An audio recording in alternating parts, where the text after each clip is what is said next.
ভোটের আগে আবগারি দপ্তরের অভিযানে উত্তর চব্বিশ পরগনার মাটিয়া থানার মাটিয়া এলাকায় বিভিন্ন জায়গায় তল্লাশি করে প্রচুর দেশীয় বিদেশি মদ উদ্ধার করল আবগারি দপ্তর। আবগারি দপ্তরের অফিসার কিরণ শিকদারের নেতৃত্বে এই অভিযান চলে। তবে এই ঘটনায় কাউকে গ্রেপ্তার করতে পারেনি আবগারি দপ্তর। পুরো ঘটনার তদন্ত শুরু করেছে আবগারি দপ্তর। সব অধিকার ফিরে পেতে ভোট দেব কোদাল বেলচাতে।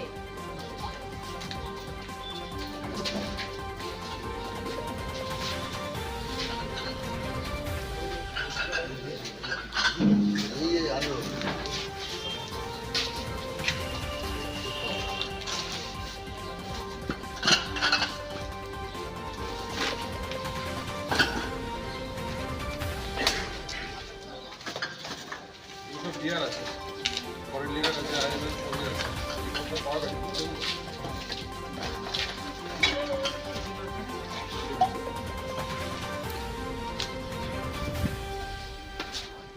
ঠিক আছে, চলো।